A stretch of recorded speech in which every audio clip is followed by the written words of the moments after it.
Hello guys, today we are looking at the DC Multiverse King Shark Wave Barbara Gordon BatGirl figure. This figure comes with a whopping 2 accessories, a nicely sculpted little batarang, if I can pick it up here. There we go. And then a nice, looks like a small communicator or cell phone, something to that degree. I wish I knew more of what it was actually, but again, a nice little accessory. And then now on to the figure itself. This figure falls in line with the rest of DC Multiverse, in which it has some really nice aspects to it, but ultimately is just a really meh figure. The largest one here is going to be this weird waist, in which almost makes her look pregnant. Like her waist is just way too big. Like it bulges out here way too far. It really just doesn't fit the thinness that she had in the comics or whatnot. Well, cartoon. But yeah. That was my largest complaint here, and especially this ab crunch on doesn't help at all, since it makes her look even more pot-bellied to a degree. But I don't know why that's sculpted. Maybe it looks really nice overhand, but this overlying belt made it look much thicker than it actually is. I'm not sure, but that's my largest complaint out of the way. Now on to the actual good aspects of the figure.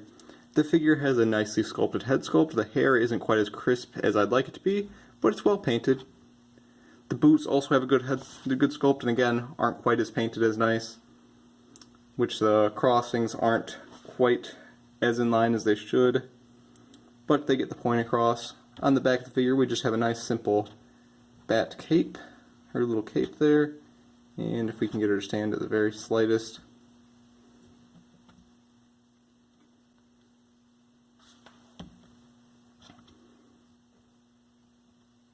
There we go. We can see that everything's very clean from the back. You have this nice little cape, which is cast in a pretty thick plastic, but still has some movement to it. And really, you don't need much movement to it, considering it doesn't really block or hinder any of the articulation of the base figure. Other parts of the figure is you have this nicely sculpted bat logo. Buttons are sculpted nicely. Head sculpt is painted beautifully. Looks really cartoonish and fun, like it should. Arms are well sculpted, though they do get a little thin right before the gloves. But they feature all the articulation you've come to expect: ball jointed elbows, swivel biceps, ball jointed shoulders, swivel wrists instead of ball jointed, but you can't ask for perfection at every level. Then onto her legs, she features one just solo black stripe down the side as she should, and she just features single jointed knees rather than double jointed, which is quite a shame, as this figure could have benefited from. So double jointed knees, as it looks kind of wonky and all of it standing. And then you also have ankle articulation, but it's very, very inhibitive. Start of the package, it's very, very loose.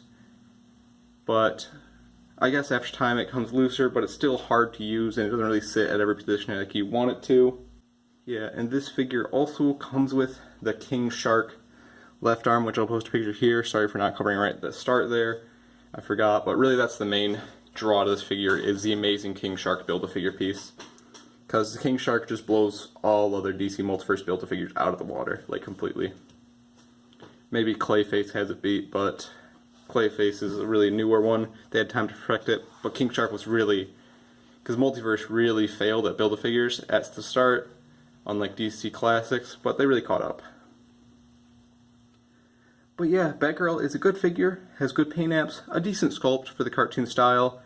The accessories are somewhat light, considering you'd want her to have more of her gadgets and gizmos, but she has what she has. At least they give us some. I know DC Multiverse likes to give us 0 accessories a lot of time with, and keep repacking Supermans and Batmans, so it's nice to see a little change of pace. Not a movie figure, and not a comic figure that's Batman or Superman. So it's nice in those regards. Paint apps are decent, but overall I'm going to give this figure a 7. The weird waist, coupled with the poorly painted boots, poorly sculpted hair, and just overall wonkiness to the figure's proportions, are going to land this figure slightly lower than I'd say your average DC Multiverse is. Though it is a nice figure, so if you like the character, I wouldn't inhibit you from purchasing it. I believe on the aftermarket she goes for about $18 loose. In package, I don't even know, because I'm sure that King Shark Build-A-Figure is worth like $30 or $40 nowadays. I have no idea. I know the Build-A-Figure itself is worth like $150 complete, which is insane. But yeah, definitely if you still see it in stores, which I doubt you do. But if you're really a fan of the figure, pick it up. I would recommend it. Thanks for watching.